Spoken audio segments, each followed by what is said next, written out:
MP board के class 12 के विद्यार्थियों, एमपी बोर्ड में आपका फिजिक्स का 16 जनवरी के दिन पेपर है। उसके लिए मैं आपको एक प्रश्न पत्र सोल्व कराने जा रही हूँ सॉल्यूशन के साथ में, जिससे आप अच्छे नंबर कवर कर पाएंगे और काफ़ी इम्पोर्टेंट प्रश्न आपको इस प्रश्न पत्र में देखने को मिलेंगे।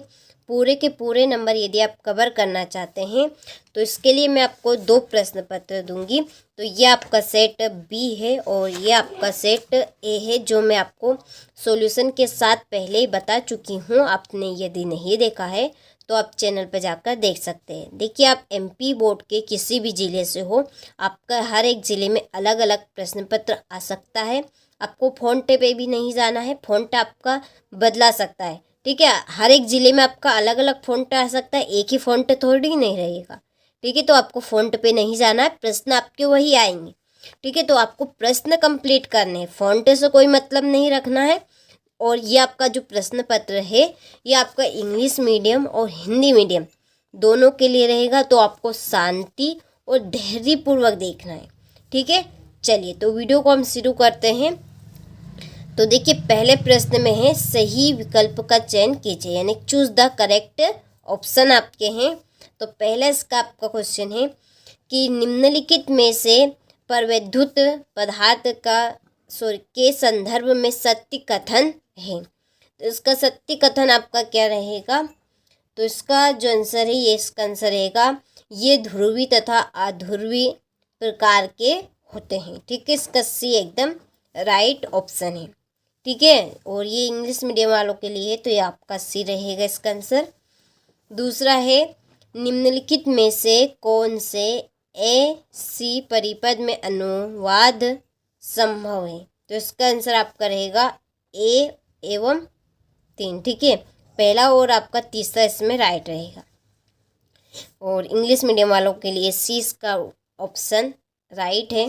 ठीक है, चलिए तीसरा है आपका कि एक अवतल दर्पण को टुकड़े टूट जाता है, किसी एक टुकड़े के लिए निम्नलिखित में से कौन से बिंदु की स्थिति बदल जाएगी। तो कौन से बिंदु की स्थिति बदल जाएगी?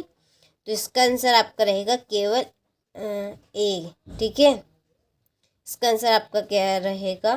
केवल ए की। ठीक है, किसकी? ए की, यानी कि ध्रुव की।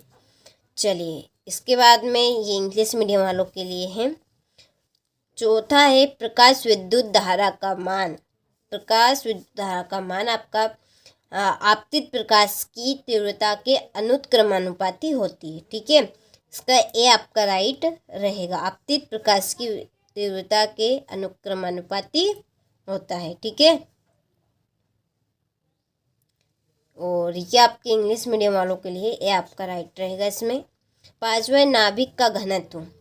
तो नाभिक का घनत्व सभी नाभिकों के लिए समान होता है। ठीक है, इसका डी आपका राइट है, और ये इंग्लिश मीडियम वालों के लिए है।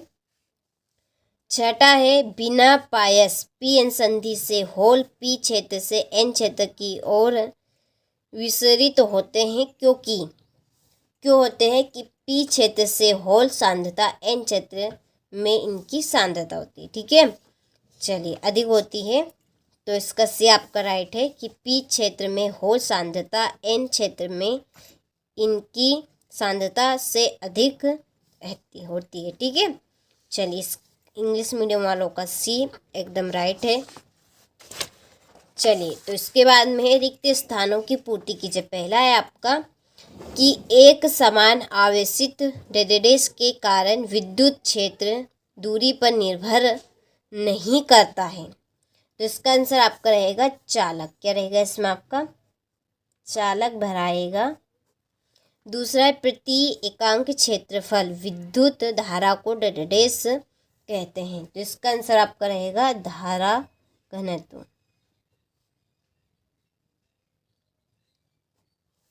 तीसरा डेडेस क्षेत्र का कोई उद्गम या अधिगम नहीं होता है। तो इसका आंसर आपका रहेगा चुंबकीय क्षेत्र।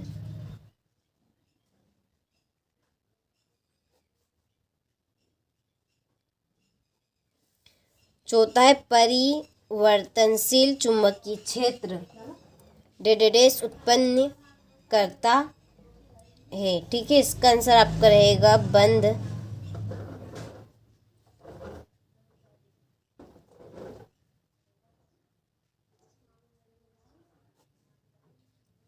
कुंडलिया में विद्युत धारा।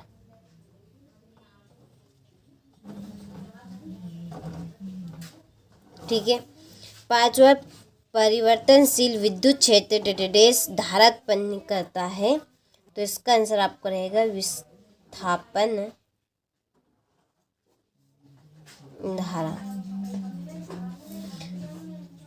और छठा है, परमाणु का रदरफोर्ड मॉडल कक्षीय इलेक्ट्रॉनों के डेडेस के कारण अस्थायी होता है। तो इसका आंसर आपका रहेगा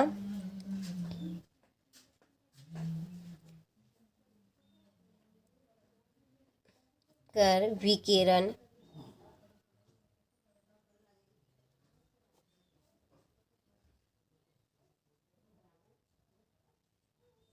सरमी। ठीक है, चलिए तो यहाँ से आप स्क्रीनशॉट ले लीजिए अच्छे से। इसके बाद चलिए तो यहाँ से आप रिक्त स्थान का स्क्रीनशॉट ले लीजिए। इसके बाद में ये आपकी इंग्लिश मीडियम वालों के लिए है। फिर है क्वेश्चन नंबर 3 में सही जोड़ी मिलाकर लिखिए। पहली है धारा सुग्रहिता, इसकी जोड़ी है NaB/K। दूसरी उल्टेता सुग्राहिता NaB/RK। समान कला में कंपन, इसकी आपकी जोड़ी है I=4I0। परिवर्ती कलांतर, इसकी आपकी जोड़ी रहेगी L=L0।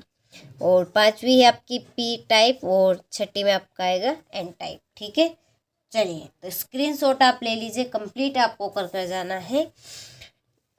ये आपके इंग्लिश मीडियम वालों के लिए है। यहाँ पे मैंने नंबर डाल दिए हैं। देखिए, आपका समय का अभाव रखते हुए और आपका ध्यान रखते हुए यहाँ पर मैंने टिक मार्क और फिल कर दिए ताकि आप सभी का ज़्यादा समय में बर्बाद ना करूँ। ठीक है, चलिए एक वाक्य में उत्तर आपको देने हैं। पहला है किसी बिंदु आवेश के कारण विद्युत विभव का सूत्र आपको लिखना है। तो विद्युत विभव कुल आपका रहेगा 1/4 पाई एप्सिलॉन।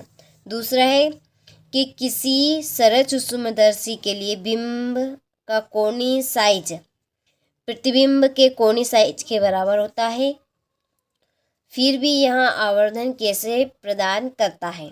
तो लेंस की क्षमता। तीसरा है तरंगों से संबंधित कौन सी परिघटना अनुप्रस्थ एवं अनुदैर्ध्य तरंगों में अंतर करती है। इसके बाद में है आपका चौथा, किसी फोटॉन की ऊर्जा हेतु प्रयुक्त सूत्र के प्रतीकों के नाम लिखिए। तो इक्वल आपका HV रहेगा। और पांचों में आपका आएगा चालक बैंड के ठीक नीचे। ठीक है, चलिए इसके बाद में ये आप क्वेश्चन नंबर 5 का यहाँ से स्क्रीनशॉट ले लीजिए आपको। ठीक है, ज़्यादा टाइम वेस्ट ना हो तो। ठीक है, चलिए ये आपके इंग्लिश मीडियम वालों के लिए हैं। फिर यहाँ से देखिए, यहाँ से हमारे 2 नंबर वाले प्रश्न शुरू होते हैं। विद्युत संबंधी कूलाम का नियम आपको देना है। प्रतिचुंबकीय और अनुचुंबकीय पदार्थ में अंतर आपको देने हैं। माइक्रोवेवर ओवन का सिद्धांत देना है। ये आपको एक सवाल इसमें सोल्व करना है। ठीक है, और 11वें में है आपका विवर्तन किसे कहते हैं। एकल झिरी विवर्तन पैटर्न में उत्कृष्ट कब प्राप्त होता है। यह आपका 11वां प्रश्न। इसमें भी आपको एक सवाल सोल्व करना है जिसमें आपको डी ब्लैगरी तरंगदैर्घ्य ज्ञात करनी है। ठीक है, चलिए काफ़ी इंपॉर्टेंट प्रश्न है। देखिए यही प्रश्न आपके आने के पूरे चांस हैं। ये आपका 12वें बोर्ड के कक्षा के क्वांटिमीकरण के प्रतिबंध को डी ब्लैगरी तरंगदैर्घ्य द्वारा आपको ज्ञात करना है। एक समान आवेशित पतले कोणीय खोल के बाहर स्थित बिंदु पर विद्युत क्षेत्र ज्ञात करना है। ठीक है, तो चलिए बाकी के प्रश्न का आप स्क्रीनशॉट ले लीजिए। टाइम आपके पास बहुत ही कम है, आपका ज़्यादा टाइम नहीं लूँ, इसके लिए यहाँ पर आप सभी स्क्रीनशॉट ले लीजिए और आपको स्क्रीनशॉट के माध्यम से सभी प्रश्नों को अच्छे से कंप्लीट कर जाना है। ठीक है, ये आपका 20वां प्रश्न है।